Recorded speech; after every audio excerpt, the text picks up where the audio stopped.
Qu'est-ce qui se passe quand tu mélanges un réalisateur marqué par la guerre froide et l'illustratrice des derniers Pokémon? Eh bien, t'obtiens la dernière série Gundam, sobrement intitulée Gundam. Peut-être que tu connais pas particulièrement Gundam, et peut-être que t'aimes même pas les animes de mecha. Mais si t'es encore là, c'est que t'es curieux, alors on va voir de quoi ça parle. Gundam, c'est vraiment beaucoup de séries, et ça touche beaucoup de genres, allant de l'action à la romance. Et en vrai, pour cet anime-là, si tu connais pas du tout, ça pourrait t'éviter de t'embrouiller. Mais globalement, dans les séries Gundam, l'histoire elle tourne autour de la guerre entre la Terre et les colonies spatiales qui se battent pour leur indépendance. Dans celui-là, on va suivre dans une colonie spatiale une lycéenne, une réfugiée et un gars un peu bizarre qui ont tous les trois le rêve de voir les paysages de la Terre. Évidemment, pour faire ce voyage, il leur faut de l'argent, et quoi de mieux que des batailles clandestines de robots. Va savoir pourquoi, dans le genre, c'est toujours les enfants qui pilotent ces robots géants.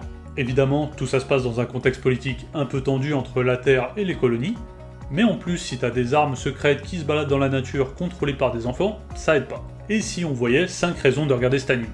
La première raison de regarder Gundam, c'est que cet anime a été fait pour l'anniversaire de la franchise. Et dans ce but-là, ils ont essayé de faire plaisir aux anciens fans, mais aussi d'attirer un nouveau public. Et quelle astuce ils ont utilisé pour faire ça? Eh bien c'est simple, ils ont fait un peu comme Marvel et sa série What If, ils ont créé un univers alternatif. Sans trop de spoiler, dans celui-là, le vainqueur de la guerre entre la Terre et les colonies est un petit peu différent que dans l'anime original. Donc ça en fait globalement une bonne série pour commencer Gundam. Seconde raison de regarder, le précédent Gundam qu'ils ont sorti est un succès quasi unanime. Et en plus de ça, une bonne série pour commencer Gundam aussi. J'espère que ce que je vais dire va pas mal vieillir parce que la série est encore en cours, mais j'ai l'impression qu'ils suivent à peu près la même formule. Ce qui veut dire que ça va vraiment exploser dans les derniers épisodes de la première partie. Et du coup, si t'aimes vraiment les gros plot twists, c'est un anime qui pourrait te plaire.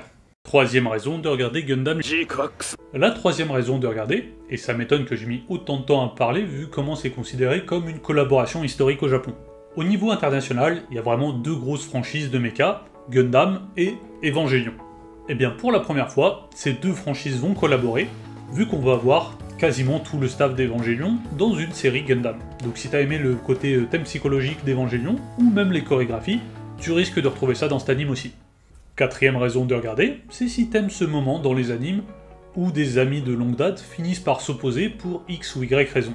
Eh bien, si t'aimes ce genre de relation complexe, tu risques d'aimer le personnage principal. Parce que vraiment, elle se prend une quantité d'événements dans la face, qui même si certains sont de sa faute, te font quand même ressentir de la peine pour elle.